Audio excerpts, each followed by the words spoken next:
కృష్ణా జిల్లా ఉప్పులూరు గ్రామంలో కోడి పందాలు జోరుగా సాగుతున్నాయి. మరింత సమాచారం మా ప్రతినిధి శ్రీనివాసరావు ప్రత్యక్ష ప్రసారం ద్వారా అందిస్తారు. థ్యాంక్ యూ పవిత్ర. కృష్ణా జిల్లాలో సంక్రాంతి సంబరాలు ఘనంగా జరుగుతున్నాయి. నిన్న భోగి, ఈ రోజు సంక్రాంతి, రేపు కనుమ 3 రోజుల పండుగ నేపథ్యంలో ఈ పండుగలో సంతోషంగా గడిపేందుకు వివిధ ప్రాంతాల నుంచి కూడా ఇప్పటికే ప్రజలు వారి స్వగ్రామాలకు చేరుకున్నారు. అయితే ప్రధానంగా సంక్రాంతి అనగానే గుర్తుకొచ్చేది కోడి పందాలు. ఉమ్మడి కృష్ణా జిల్లాతో పాటు ఉభయ గోదావరి జిల్లాలో కూడా ఈ కోడి పందాలకు ఎంతో ప్రాముఖ్యత ఉంది. వివిధ ప్రాంతాల నుంచి కూడా కోడి పందాలు అలాగే వేసేందుకు, అలాగే కోడి పందాలు చూసేందుకు కూడా అనేక మంది బరులకు వస్తున్నారు. కృష్ణా జిల్లా వ్యాప్తంగా కూడా బరులను ఏర్పాటు చేసి తెలుగు సాంప్రదాయ పద్ధతిలో కోడి పందాలను నిర్వహిస్తూ ఉన్నారు. నిన్నటి నుంచి ప్రారంభమైన కోడి పందాలు నేడు కొనసాగుతున్నాయి. సార్ చెప్పండి, ఎట్లా జరుగుతున్నాయి కోడి పందాలు, ఎట్లాంటి ఏర్పాట్లు చేశారు? మంచి ఆనందంగా, అందరికీ ఎంతో ఉత్సాహంగా ఉంది. ఉప్పులూరు ఒక రాష్ట్రానికి ఎంతో ఆనందాన్ని పంచడానికి ఇక్కడ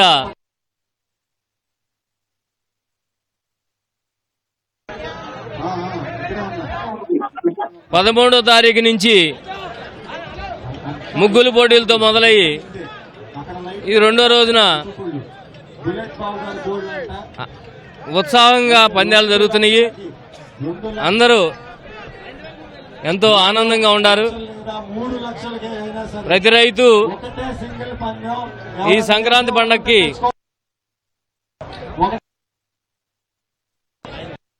తన ఇంటికి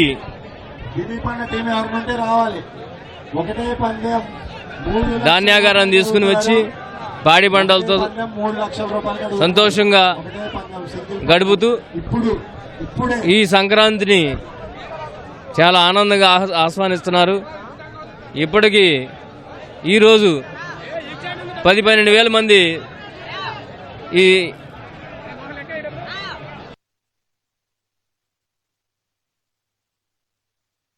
శిబిరాన్ని వారందరూ ధన్యవాదాలు తెలియజేస్తూ ఇంకా ఉత్సాహంగా రేపు జరగబోతుందని కమిటీ వారు తెలియజేస్తున్నారు. ఎన్ని రోజులు జరుపుతారు? కనుమతో లాస్టా? అవును సార్, సంక్రాంతి సంబరాలు మరియు ప్రతిష్టాత్మకంగా సాంప్రదాయ పద్ధతిలో మన రాష్ట్రం మొత్తం కూడా మరి తిరిగి మన ఆంధ్ర రాష్ట్రానికి వచ్చి మన సంక్రాంతి సంబరాలు రైతు కుటుంబాలు కానీ, ఉద్యోగస్తులు కానీ, రాష్ట్రం నలుమూల నుంచి కూడా ఉప్పులూరు గ్రామానికి సంక్రాంతి సంబరాలకు వచ్చేసినందుకు మరి మహిళలు కూడా, పెద్దలు అందరూ కూడా మరి గత 2-3 సంవత్సరాల ఉప్పులూరులో భారీగా చేయడం వల్ల కూడా సంక్రాంతి సంబరాలు జరుపుకోవడానికి, అలాగే కోడి పందాల తరహాలనే కాకుండా మరి 2-3 జిల్లాల్లో ఎక్కడా కూడా విడిగాళ్ల పందెం అనేది ఉప్పులూరులో ప్రతిష్టాత్మకంగా కత్తులు కట్టకుండా కోడి పందెం వేయడం కూడా సంప్రదాయంగా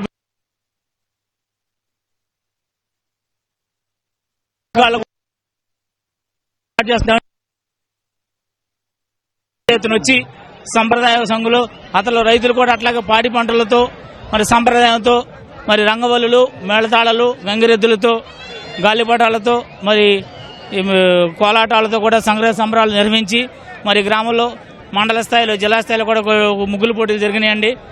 మరి ఇప్పుడు ఇక్కడ కూడా అలాగే మన ప్రభుత్వం నారా చంద్రబాబు నాయుడు గారు కూడా సంక్రాంతి సంబరాలు కూడా మన సంప్రదాయ రీతిలో కూటమి ప్రభుత్వం కూడా అన్ని రాష్ట్ర వ్యాప్తం కూడా ఎక్కడా కూడా సంప్రదాయ పద్ధతులను మంచిగా జరుపుకోవడం, ఎక్కడ అల్లరిలో గొడవలో జరగకుండా మంచిగా ప్రశాంతంగా జరుగుతుందని చెప్పుకున్నాం. మొత్తంగా కృష్ణా జిల్లా వ్యాప్తంగా కూడా సంక్రాంతి సంబరాలు జరుగుతున్నాయి. ఈ సంక్రాంతి సంబరాల నేపథ్యంలో మహిళలకు ముగ్గుల పోటీలు, అలాగే రైతులను ప్రోత్సహించాలన్న ఉద్దేశంతో చాలా చోట్ల పశువుల అందాల పోటీలు, అలాగే ఎద్దుల బల ప్రదర్శనలు వంటివి కూడా ఏర్పాటు చేయడం జరిగింది. ప్రధానంగా ఈ కోడి పందాలు అనేవి చాలా ముఖ్యమైనవి. ఎందుకంటే ఈ కోడి పందాలు అనేవి ఎప్పటి నుంచి వస్తున్న సాంప్రదాయం అవుతున్న నేపథ్యంలో వాటిని కంటిన్యూ చేస్తూ కూడా ఇది ప్రభుత్వ నిబంధనలకు ఆ బిరులను ఏర్పాటు చేసి సాంప్రదాయ పద్ధతిలో ఈ కోడి పందాలను నిర్వహిస్తున్న పరిస్థితి ప్రస్తుతం కృష్ణా జిల్లాలో నెలకొంది. నిన్నటి నుంచి అంటే నిన్న భోగి, ఈ రోజు సంక్రాంతి, రేపు కనుమ, ఈ 3 రోజులు కూడా సంక్రాంతి పండుగను ఒక వేడుకల జరుపుకునేందుకు వివిధ ప్రాంతాల నుంచి కూడా ఇప్పటికే అనేక మంది ఇక్కడికి రావడం జరిగింది. మరొకవైపు ఈ 3 రోజులు కూడా కోడి పందాలు అలాగే